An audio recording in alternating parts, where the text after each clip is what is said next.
Welcome back. And if you're stopping by for the first time, welcome to a space where we talk about choosing peace, finding joy, and living life with intention. In today's episode, we're talking about communication in the dementia journey. Communication can help preserve dignity and maintain connection, even as a relationship starts to change. We'll talk about how correcting and testing memory can cause more stress, and how to find that communication sweet spot so that everyday interactions can feel more calm and connected. Come on, you're going to want to hear this. It's the Don't Be a Miserable Cow podcast with your host, Lisa Marshall. Today's guest is Dr. Amanda Cooper. Dr. Cooper is an assistant professor in the Department of Communication at UConn. Her research and teaching focus on interpersonal communication and relational dynamics, particularly among families living with dementia. She studies communication, dignity, personhood, and the ways families can navigate their dementia journey with more understanding and compassion. And when she's out of the office or classroom, she loves being outdoors, running, hiking, rock climbing, and attempting to grow things in her garden. I'm so glad she's here. Dr. Cooper, thank you so much for being here. Your work is so meaningful and thoughtful and deeply helpful to families who are navigating dementia. I'm just so grateful that you're here. Thanks for sharing your time, your heart, and your expertise. Well, I am thrilled to be here. Thank you so much, Lisa, for the invitation. Absolutely. Let's start by exploring why you got into studying communication and specifically dementia caregiving. Okay. I feel like it's a multi-part answer. Okay. I have always been a chatterbox. Like, I love talking. And so when I went to college and realized you could study interpersonal communication and relationship building, I was like, what? This is amazing. Of course, this is what I will be studying. So I started studying communication, and especially interpersonal and family communication. And then when I went to grad school, that was right around the time that my grandparents were starting their end of life journey. And I am from a huge family. My dad is one of 10. And Wow. so, oh yeah. Okay. Oh yeah, okay. big family. And so as I was starting to think more like analytically and the things that they're teaching you in grad school to become a researcher, I was also observing my family sort of circle the wagons around our grandparents. And my grandparents lived way out in the middle of nowhere, pretty close to Yellowstone National Park. Nice. Yes, fantastic place, Island Park, Idaho, but quite far from like a hospital and some of those things you might want as you're working your way towards the end of your life. And it got to the point where my grandpa was having some dementia and they needed family members to be there at all times. And so many of the siblings like started this crazy rotation of who's going to be up there. And I started asking questions like, well, what happens to our families and what happens to our communication when a member of our family is starting to lose their ability to engage like they had before? Right. And so, what happens to a marriage? What happens to a parent-child relationship? What happens to siblings when a parent is going through this and you're trying to coordinate this new care routine? And so I think kind of building off of my family experiences, that really got me interested in these communication and relational processes around dementia and really end of life in general. Like, how do we relate until someone is gone? Right. And there are so many nuances when I feel like the more people that are involved, the more siblings or everybody's got different opinions. And I find it common that the siblings make a schedule and I'll take this weekend and you take this weekend, which is great. I mean, everything has its nuances. An only child, I feel, has the burden of caring for their parents alone. Right. But people with siblings have the burden of trying to make things peaceful. Yes, there's opportunity for conflict and disagreement when there's a lot of people who have investment and thoughts and ideas. And also, it's a burden to provide care. And so then it's also, how do we share a load in a way that feels fair and that's equitable? And it can be a really big struggle in a lot of families, trying to provide good care while also trying to maintain relationships that are kind, loving, compassionate, and all of those. That's the key. Things. That's the key, because you can't bring that strife into the relationship with the person who has dementia. it definitely works less well if you do. Yes. Why do you think communication matters so much on the dementia journey? Well, I will say, as an interpersonal communication researcher, I think communication always matters in all relational contexts. But particularly in dementia care, I think one of the big challenges is that we build meaning in our lives and in our relationships through our conversations, through our communication. Right. And when a person is starting to progress through dementia, they start losing the ability to communicate like they did before. Right. Which is really, really difficult. And impacts not just the day-to-day of providing care, but also the meaning that you have in that relationship. Considering communication in a dementia context is important because most people have never communicated in this context before. And the norms and the expectations of the relationship kind of get flipped on their head. My husband's grandmother had dementia, and his mom would say, like, I used to always just talk to her about everything. Like, she was like a sounding board. I could go to her for advice. Yeah. And when your person that you go to for advice is not able to give advice anymore, that shifts the dynamics in the relationship. I would also say that our daily communication is kind of the stuff of the relationship. And so if that communication is changing in ways that make us frustrated or angry or upset, then that shifts also the dynamic of that relationship in ways that can be really difficult, particularly for our really meaningful relationships, the ones that are the most important, which is usually where this type of caregiving is happening. How does communication shape the experience for both the caregiver and the person with dementia? That's a really good question. I think the communication, I think, for the caregiver's end is one space where they can assert control or agency. So it's easy to say and hard to do because it's easy to lose your temper and it's easy to get frustrated in a really frustrating care situation. Mm-hmm. But one of the things caregivers can always do is choose how they're going to engage and respond in their relationships. And it's one of the ways that they can carry through a sense of ongoing relationship. For the person with dementia, communication can be a lifeline. We know for many forms of dementia, some of the things that happen early to the brain make it really difficult for the person to engage in conversations. Such as? It can be difficult for them to follow conversation. So processing conversation, particularly with multiple conversation partners. Yes. So thinking about like our big family gatherings at Thanksgiving, the person with dementia, it's just like, that is so much. So they might tend to pull back. It can also be more difficult to produce speech. So they have some difficulty finding the words they want, which we've all had this, where you're like, what's that word? But in dementia... Just this morning. Right? Right. Okay. So we all have this happen. The difference is in dementia, that word doesn't come back after a few minutes, right? Yeah. It's just poof, gone. Yeah. And people with dementia know the expectations for interactions. They know what should happen. And so they also know when they're slipping. That's another reason for many people to want to pull back and step back from communicating. And then, of course, there's the memory loss that leads to repetitive questions, repetitive conversations. So all those barriers can make it really difficult for a person with dementia to actually engage, to be willing to have the conversations, which can make a lot of folks with dementia experience a lot of isolation. One of the things that I found helpful with Peter was, we would have parties frequently, but I found that it was exactly as you said. It was too much stimulus. It was the lights, the noise, the conversations. You and I can have a conversation here while someone else is having a conversation right here. And we can half listen to this one while we're half listening and participate in this conversation. But Peter could not. And so both conversations were overwhelming to him, plus the noise, plus the lights, all of it. Yes. And so we paired any kind of visitation down to just a couple or maybe two couples.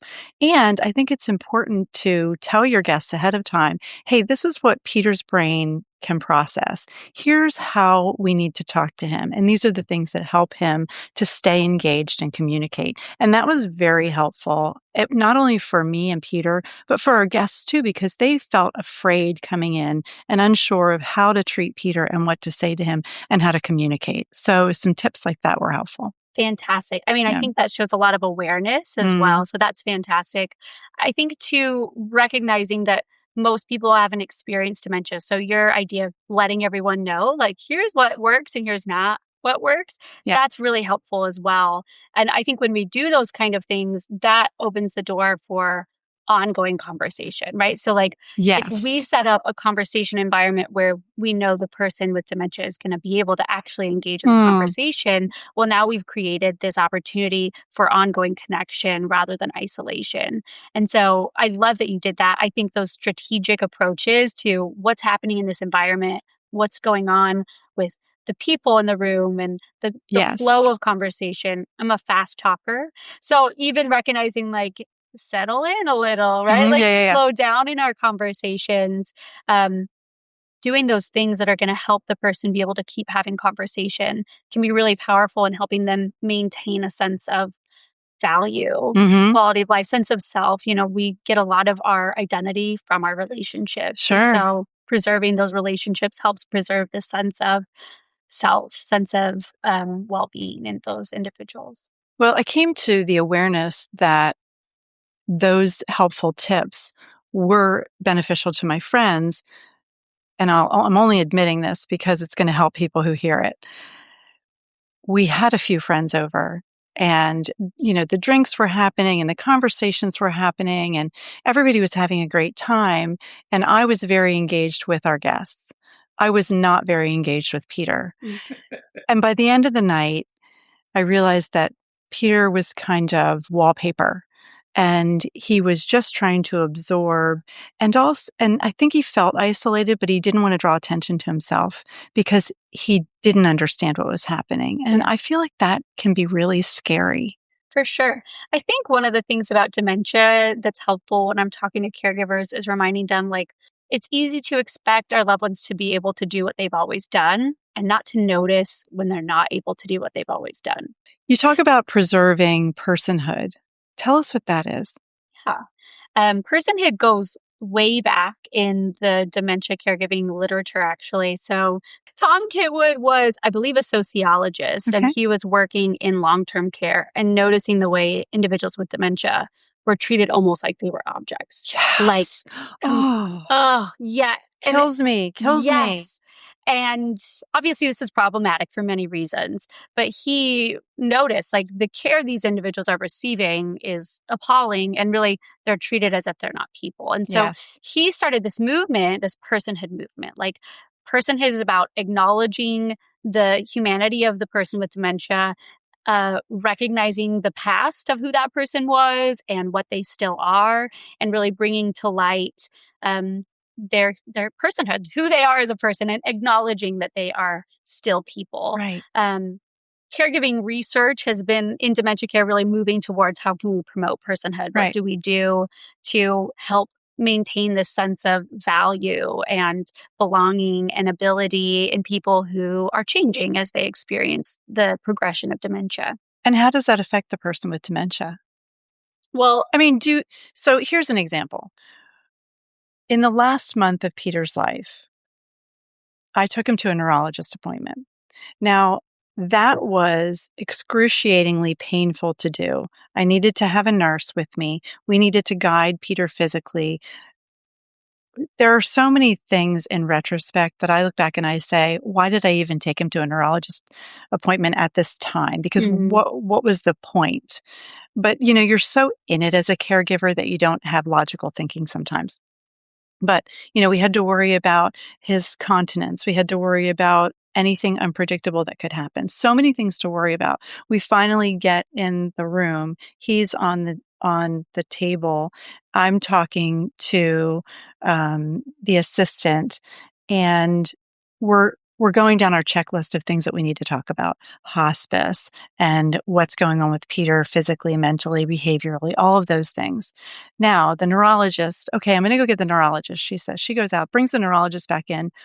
He walks past Peter, sits down at the desk and starts to have a conversation with the nurse and myself, and never even addressed Peter at all. Didn't look at him. He could have just touched his knee, touched his arm and said, hello, Mr. Marshall, hello, Peter, something. And he didn't. So that's the example that I'm thinking of through this. And so does the person with dementia know the difference?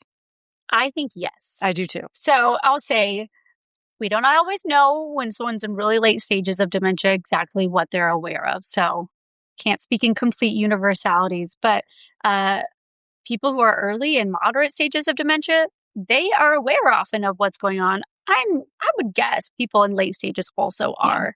I've been working with some data from individuals with dementia where they record just their thoughts. It's called the Dementia Diaries. Very cool online platform you should check out. But one of them said in one of his posts, like, when I was diagnosed with dementia, I got a superpower to become invisible, like very sarcastically. Oh, that's so sad. So heartbreaking. And so I think, of course, people know that they're being ignored often, even if they're not able to make space for themselves in the conversation. And really what that does is it demeans them. Like it makes a person feel like they've gained the power to become invisible, which nobody really, really wants. No right? one wants it. So in promoting personhood, hopefully we're counteracting that invisibility, right? We're acknowledging someone's personal value. And even if that is, just calling someone by name, like you said, hello, Mr. Marshall, how are you? Like, I'm acknowledging you as a person. Yes. I'm going to use your name. I'm going to look you in the eye. Making eye contact. Yes. Because individuals with dementia still can make eye contact. They still can give you facial expressions, even really in the late stages of dementia. Yes. Many caregivers I've talked to talk about how, like, we still communicate via facial expression and like holding hands, right? Like we're moving back to these really baseline levels of communication. If my loved one's not able to speak anymore or talk in the way that we have before, like we can still have a connection just via eye contact or just by holding hands or being together. That's right. And so taking those moments to make eye contact, taking those moments to say hello. And then, of course, I think also we often think of dementia as like this monolith. Obviously, it's not, right? Like it's a progression. And the person who's living with dementia, they're aware of a lot for a long time. They are. Even if the end stages, they might not have as much awareness. There's a long period of life in dementia where the person can still engage with other people, albeit differently, where the person can still experience joy. They can still experience sadness or feeling left out, right? Like this is also why promoting personhood is so important. And little things we do in our talk and the way we engage with them can help support personhood. I think so too. I think part of it is that people are afraid. They don't understand how to communicate, and it needs to be normalized how to communicate with someone with dementia, because that invisibility piece will go away when we continue to engage with them in ways that they can communicate back and they can engage back. Otherwise, they do feel invisible, and I feel like dementia is a confidence killer. Oh, certainly, yes. But we, as their supportive group of people, can combat that. In what ways might families unintentionally undermine the dignity of their loved one? I mean, when they mean well. Yeah. I think one of the really big challenges is expecting baseline. Again, I'm going to put baseline in quotes, actually. Yeah. Expecting baseline, like engagement, baseline abilities, and then becoming frustrated or pointing out things when they're not, right? So I think the instinct to correct people, particularly people who we love when they say something wrong or like do something unusual, like this instinct to be bookmark that. We got a whole conversation coming up about that. That I think is one way, certainly. I think another way that we might do this is going the other end and expecting that they actually can't do anything now. Yes. So, okay, you have a diagnosis with dementia. We're just going to sit you in this chair corner, and you just sit here. I mean, that's also so unproductive. And so there really is, I talk about it as like a sweet spot, right? Like there's this place in between. I expect you to be what you've always been, and I expect you to be able to do nothing. We have to be able to find the sweet spot, which really the sweet spot is adjusting our behavior to what our loved one can do in the moment. So what does supportive communication look like? I think, for one, it looks like paying attention, like and looking and adjusting, which is so hard to do, right? because all of us have like our autopilots, but it's paying attention. I think it's also listening, right? Like asking questions and listening to what our loved one is telling us, even if it doesn't always make sense with whatever reality we're currently in. I think a big part of it is giving them opportunities to speak, like giving them voice, as well as I think being ready to offer help when they want it. So I think we're so quick to jump in, like, oh, you're looking for a word? It's this word. Like, let me give it to you. Yes. And this is something that I wouldn't say struggled, that's strong, but I was aware of with Peter.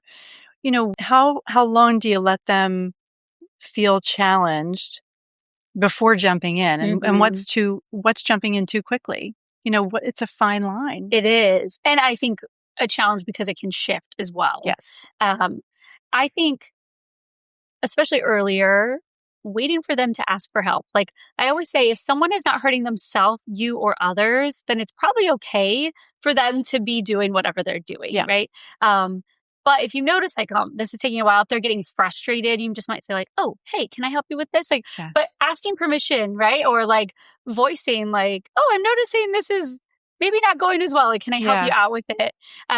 There's ways that we can do it that feel face threatening or that like are diminishing of the person, and ways that could be supportive. What are some of the ways that could feel diminishing?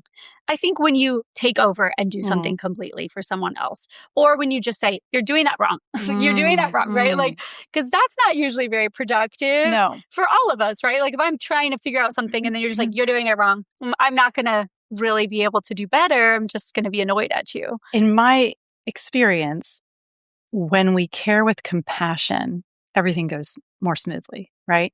And you're doing it wrong is not caring with compassion. Right. So, and I must say, from a caregiver's point of view, always adjusting and adapting and adjusting and adapting and being, proactive instead of reactive, you're on all the time. Exhausting. It is so exhausting, but it is the right way to care for someone with dementia. But it also means that you need to get the self-care that you need so that you're not so exhausted. Because if you're exhausted, you're going to be, give me that, you're doing it wrong. Right. All of us get grouchier when we're tired, it's right? human. Yeah, Absolutely. Of course. I love that word compassion. I think it's a really important one. I think compassion helps us be more patient. I think another thing that can be helpful is remembering that you love this person. Assuming you have a loving relationship with the person, that is a caveat. But yes, it is. But if you've had a loving relationship with this person, remembering like I love this person and I'm ready to do this. This is what I find caregivers who seem to really be able to maintain this loving and compassionate relationship. Often it is grounded in the love and the compassion that they've had previously in their relationship. I think the other thing that's helpful is, and this is really a mental shift, like it takes a change of gears, but acknowledging or recognizing the fact that dementia is driving behaviors and not your loved one being nasty or being frustrating on purpose. And so being able to say, okay, I've had caregivers say things like, this is the disease talking, or like, I had a woman tell me one time, she's like, my husband would never hurt me, but dementia might. Like dementia might do these things.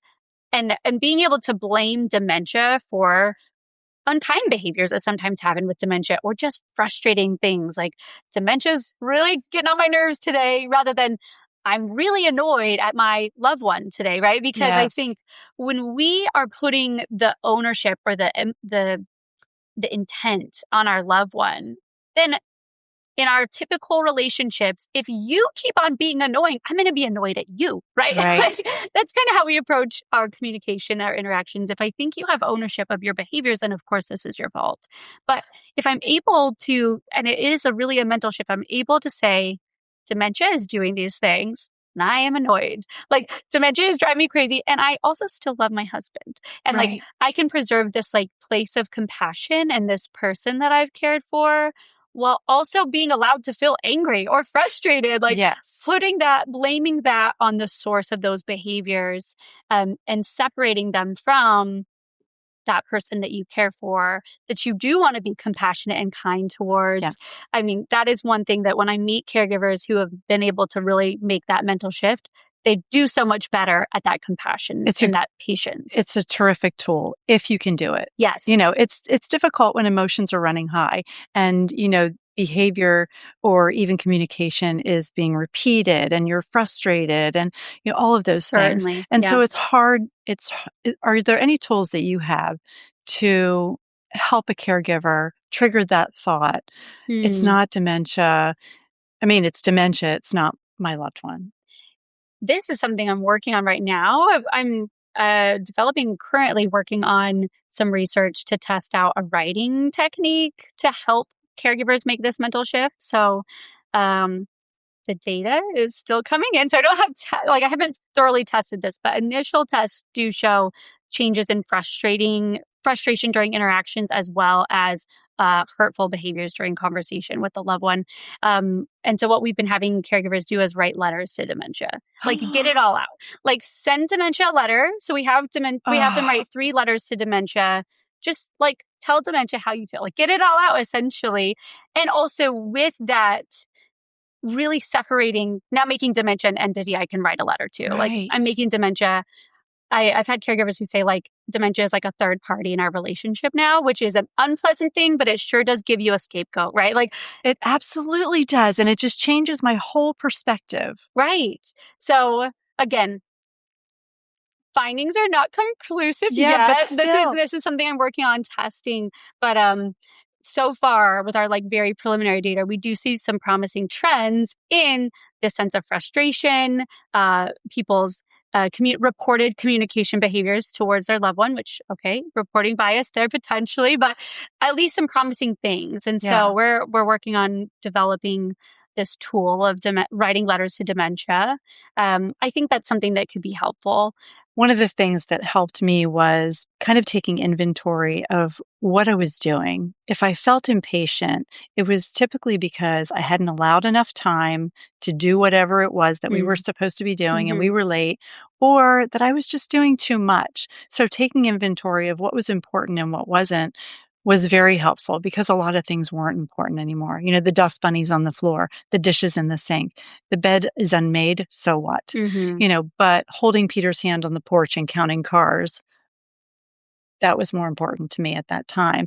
And it was a lot less stressful than thinking oh my gosh, I have to do the dishes, I have to clean the floor, I have to make the bed. No, you don't. Prioritize what's really important because all that housework was going to be there later, but Peter wasn't. So I think it's very important and it's a great stress reliever to prioritize what really matters. Yeah. I think giving yourself permission is a powerful thing across our lives, but giving yourself permission to say I don't have to do those things, right? I have permission to not do whatever that thing is that's causing stress. So liberating. Yes. I mean, permission is great. Sometimes I ask other people to give me permission when I need someone to just vocalize, can you give me permission to say no to these things, right? But I think allowing yourself, giving yourself permission, I think something else that you said that stuck out was recognizing that this is a liminal space. Dementia is a terminal diagnosis. Yes. And while that can be extremely devastating, it can be incredibly difficult, it also can help us shift our thinking a little bit. There's some interesting work on time horizons and the way we think about time. And most of this is based around aging and older adults and the idea that when your time horizons shrink, then your priorities also change, right? So older adults tend to prioritize really quality relationships, family, they spend their time on things that are more valuable. And this researcher, Dr. Carstensen, says that is because their time horizons have shrunk. They know there's less time to make new friends, so I'm going to really invest in the ones that matter. Yep. And I think that time horizon piece can be helpful when we're in dementia caregiving as well. Recognizing, even though this might be several years or it might be some time, there is an end. There is an end. There is this shorter time horizon. And I think having our time horizon shift is a powerful thing that can help us focus on those important things. Yes. And I think that absolutely happened to me after my dementia experience. I find that I'm more present in my relationships and I'm nurturing the ones that matter and pruning the ones that don't. Yep. And there's a lot of little stuff that we just don't need to be so concerned about. And there are a lot of things that we need to slow down and really pay attention to, the things that matter in our lives, whatever they are for each person. Yeah. And it's easy to get caught up in the little minutia of the Yes. day and lose that mindset. Like, of course, we've all heard that, right? Like, live like it's your last day. Oh, You're like, yeah. okay, cool. But like right now I have to get this thing done, Yeah. right? Or like I'm late and so I'm driving fast. Like, Yeah. of course, like it's easy to not have that mindset. But I do think there really is something too, like this can be a precious and a sacred time, right? Like Yeah. being with someone through the end period of their life, whether that's dementia or something else. But dementia is one where it's coming, right? Like Right. so often we don't really know what's going to happen with our loved ones or, when things are going to happen. Dementia, you kind of know there's an expiration date. And That's so right. that can put a new light on that time where even if things are changing, this might be the last couple years we have. Like we're going to try to make these really good. Yes. And they can be very difficult years. And I'm also not going to say like, if you're stressed out by caregiving or this is too much, like it's totally okay that you're not always like, this is a precious time. But I do think like that shifting time can be helpful in helping us kind of make some of those mental changes too. Yes. And I interviewed my daughter about the night that Peter died. And we talked about how she felt about her grief, her ambiguous grief, grieving Peter while he was still alive, because you lose pieces of them during the journey. And she said to me that she felt like it was an advantage because, he didn't die in a car accident and it wasn't sudden, and she could prepare herself and she could spend quality time with him instead of, oh, I'm so busy, I have to go to work. I'm building a business and I'm doing this and I'm doing that. And so she put things on hold or made time to spend time with him. And I hadn't looked at it like that when she said it was an advantage, and it was a new perspective for me. Yeah. And being able to see it as an advantage doesn't mean that it hurts less. Right. I think that's Right. also an important thing, right? Like, oh, it's terrible. Yeah, it's terrible. It's still horrible. Horrible. It's still so hard, right? The worst. You can both recognize, like, I'm so glad that I have this time, that I've made this time, or, we've been able to have some moments of connection that we wouldn't have if you died in a car accident. Yes. And you can also say, if you died in a car accident, I wouldn't remember you as a person with dementia. And that can be also, right? Like there can be pain and joy in the same places. Yep. And you can feel, devastated and heartbroken and stressed and angry and all the other things, while also holding that together with some of the joys and some of the beautiful things. Because you can still make memories. Yeah. Yeah. You can still make memories. I mean, I have memories that we made, that I'm still holding near and dear to my heart. Even something as crazy as mirror misidentification. When Peter had a friend in the mirror, and that friend went everywhere we went. And, I remember a lot of joyful moments about that, where he would invite me over to talk to his friend Ralph, and we would talk to his friend Ralph together. There was one day that he had disappeared up into the bathroom upstairs. And so I snuck up to see what he was doing, and I could hear him laughing. And I thought, what is he up to? And so I snuck around and I peeked my head around the corner, and the water was running in the bathroom, and he was standing in front of the mirror, and he was taking hands full of water and splashing them at Ralph like he was 5. They were having a water fight. They were having a water fight. So, while that is bizarre and Twilight Zone-ish, and somebody could just crumble and cry, I hold it in my heart as a really fun and joyful experience because no one was getting hurt, right? Like you said before. So I had some water to clean up. So what? He was belly laughing. It was, so there are moments of joy that you can have. I think one of the things that draws me to end of life research is that there's so much life until someone dies. Like we really can be alive until the end. Yes. And I feel like some of those end of life joyful moments, they are just so precious.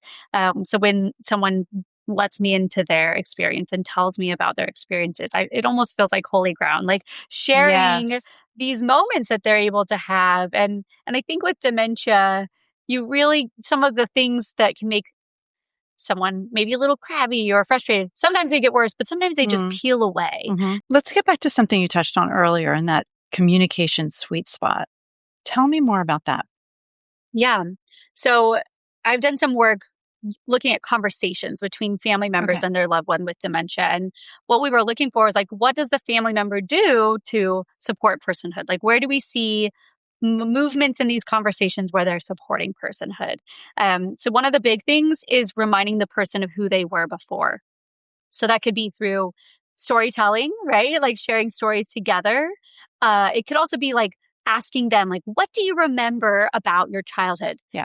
That can backfire if they can't remember things Right. anymore, which again, this is where we're getting at that sweet spot piece. So early in the disease trajectory, asking about what do you remember and then letting them share, great.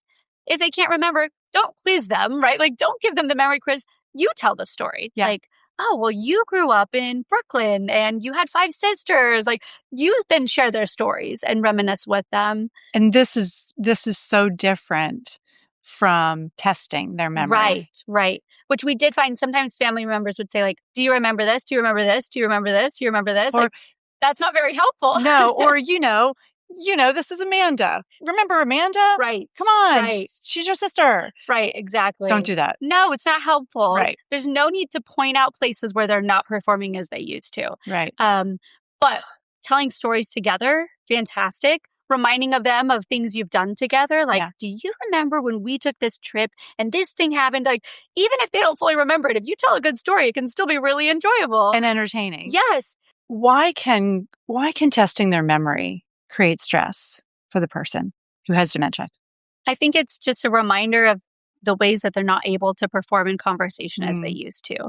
So again, thinking about if you can't remember something and someone's like, do you remember this? And you're like, oh gosh, I don't know. Like, no, what's wrong with me? But you do remember, right? Like, don't you remember? No, I don't. And then you just feel bad. Like, gosh, I don't know. I can't remember that. And so I think, quizzing someone, trying to force them to remember is just a reminder of the fact that they can't anymore. Yeah. I think there's opportunities to point things out or to let things ride. Yes. And, if someone says, oh, I do remember, and then they tell you something completely different, well, great, jump into that story. What a gift. Right? What a gift. Right.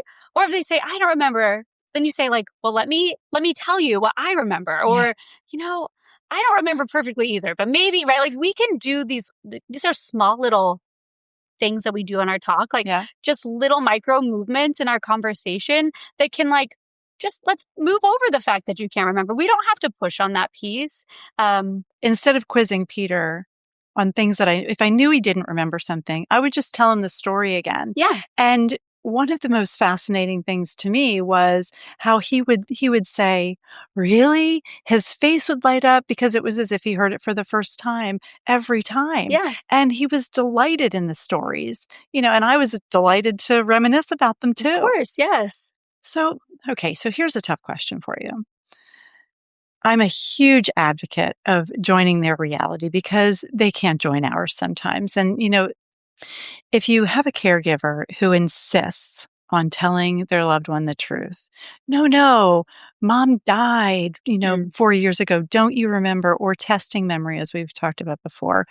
How can we gently guide a caregiver back to joining the reality of their loved one?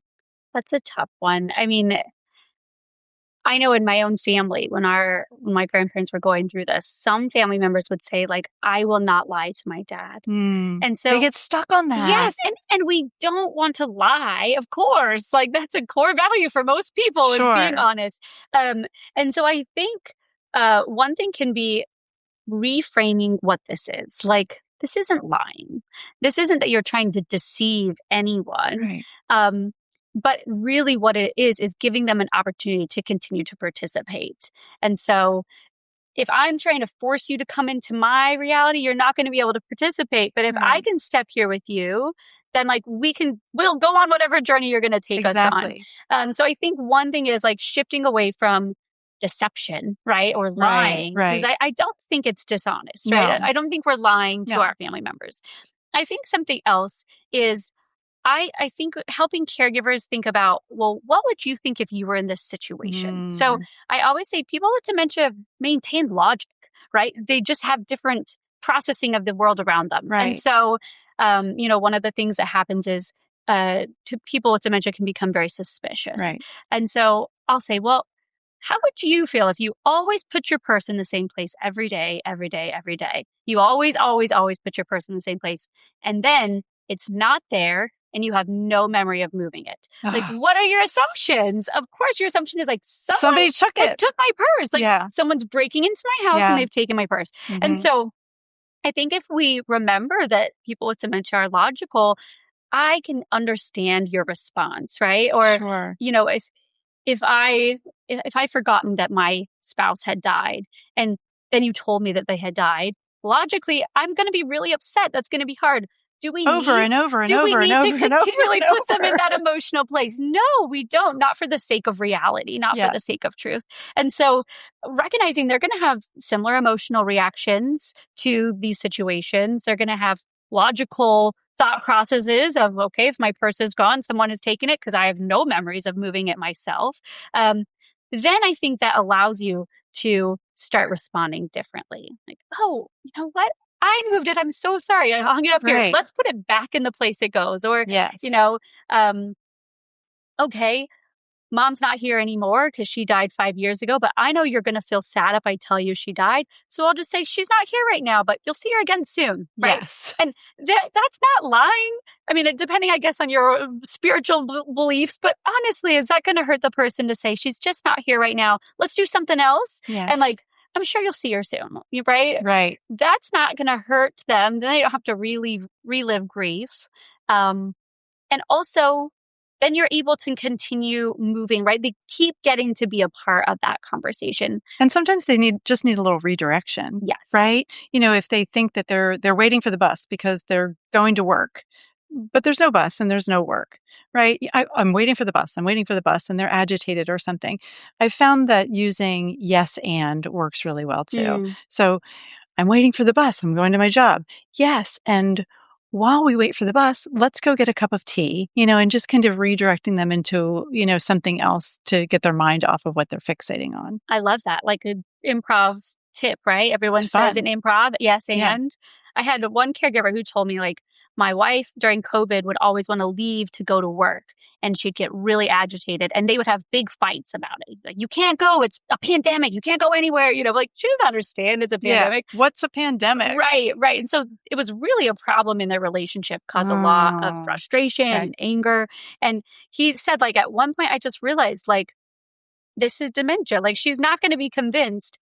And so instead of arguing with her, like, you retired 5 years ago, it's a pandemic, you can't do these things, you just say, well, let me give you a ride today. So he'd get her in the car and they'd just drive around for a while. I love that. And they'd chit chat and then they'd she'd go forget. home, and it would be fine, right? Yes. And so, like, is this dishonest? No. But it was a way to avoid a big fight. She felt like she was doing the thing that was going to make her feel purposeful. Again, like that ability to continue engaging in life. Like, if going to work is a core part of who I am, like, let's go to work, right? Yeah. Why not? Like, let's drive around for a bit and then we'll come home and it'll be okay. And so I think kind of repositioning, entering their reality as one, like giving them the opportunity to keep participating. And then the ability to do that is, I think, thinking about what would your response be in this moment? Yes. Because if I need to go to work and you're stopping me from going to work, I'm going to be frustrated. I've got clients. Like, you're going to ruin my business. Of course I have to go to work. Like, right? So that's great. So putting yourself in that person's shoes and recognizing, like, oh yeah, I'd be really peeved if someone was preventing me from going to work. Or, you know, if I woke up in a place I didn't recognize with people I didn't recognize, I would probably think I was kidnapped and I would fight like hell to get out, right? You'd be very scared. It would be so scary and I'd be angry. I'm sure I would be, right? So, like, when your loved one has these responses, it makes sense. If you were in that position, you probably would have a similar response. That's so enlightening. It really is. I've never put myself in that position. I mean, I feel like I've been a compassionate caregiver, but never to that degree. All right, this is my favorite part of the episode. I'm very excited to talk to you about relational reserves. I know that you've done a lot of research on this, and I can't wait to hear more. Tell me everything. Okay, yeah. Well, credit where credit is due. Okay. There's a phenomenal communication researcher, Tammy Afifi. She has really been working on this idea of relational reserves and communal approaches to our relationships. So the idea is, our relationships are kind of like a piggy bank, and we can invest in that piggy bank through our relationship maintenance behaviors. So these are things like spending quality time together, saying I love you, helping each other with things, right? Like, I'm going to do something to help you.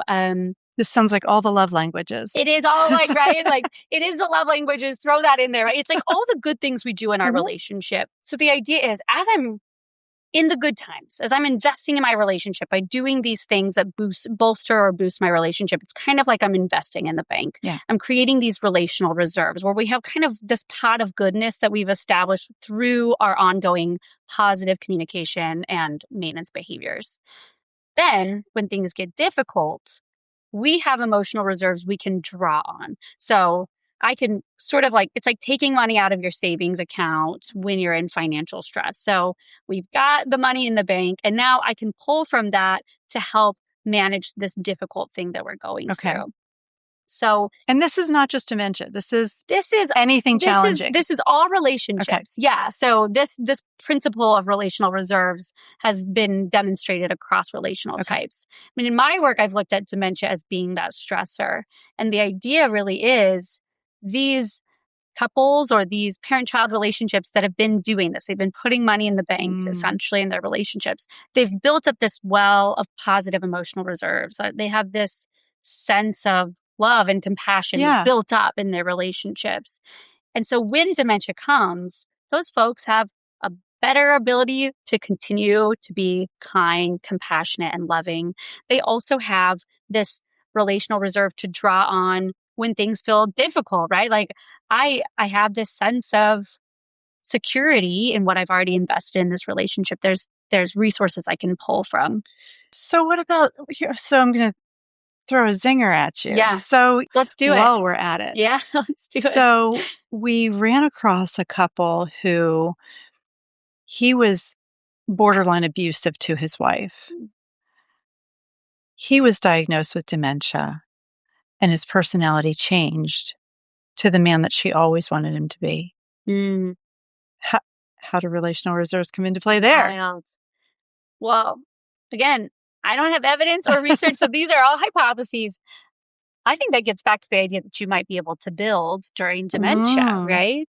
I've never encountered this, and I don't have really compelling evidence, but I would guess that probably you are able to build from wherever. The cool thing about relational reserves is you can always start paying money to the bank, right? Like, and so even if you haven't been, you can start.